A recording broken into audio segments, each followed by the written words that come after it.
C'est Pierre-Luc Lafrance de La France Communication. Cette semaine, je reviens sur le thème de l'infolettre.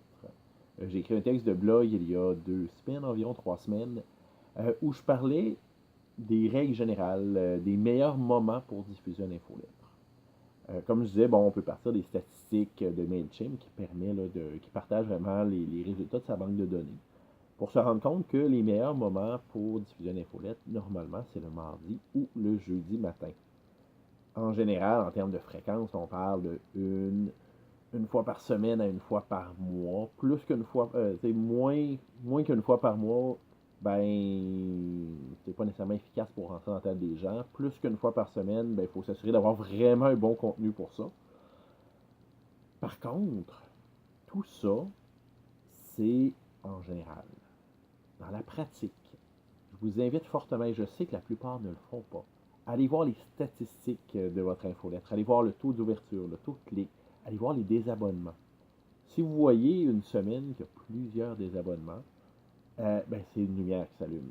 Essayez de voir qu'est-ce que vous avez diffusé cette semaine-là, qu'est-ce qui était différent. Est-ce que le titre était différent? Est-ce que la façon d'approcher les gens était différente? Pour vous assurer de ne pas répéter la même erreur. En termes d'ouverture, je sais qu'on aimerait tout ça, avoir un taux d'ouverture de 100%. C'est pas réaliste. On dit en général, là, les taux d'ouverture tournent autour de 20 à 30%. Donc, si vous avez un taux d'ouverture de plus de 30%, vous pouvez considérer là, que vous avez quelque chose d'efficace.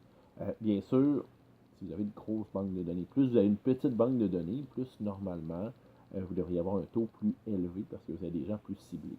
Mais quand même, visez le 30% et plus. Mais ça aussi, il faut suivre ces statistiques pour le voir. Et quand vous voyez qu'une semaine, c'est plus faible, ben, posez-vous des questions. Même chose pour les taux de clic. Habituellement, le taux de clic tourne autour de 5% environ. Si vous avez plus que ça, eh bien, c'est positif. Puis là aussi, vous pouvez faire un suivi. L'autre chose qui est vraiment très, très, très important, faites à l'occasion des tests. Vous avez l'option sur la plupart là, des endroits, bon, moi je travaille avec MailChimp, mais les autres le permettent aussi, de pouvoir faire des tests AB qu'on appelle. Ce qui permet d'essayer des titres différents, ce qui permet d'essayer des approches différentes avec la moitié du groupe. Avec l'autre moitié, on offre quelque chose d'autre, ce qui nous permet de voir qu'est-ce qui apporte les meilleurs résultats. Parce que d'avoir une bonne infolette, de développer une bonne infolette, mais c'est un travail continu. C'est pas quelque chose qui est figé dans le temps. Et c'est important de suivre régulièrement ces statistiques.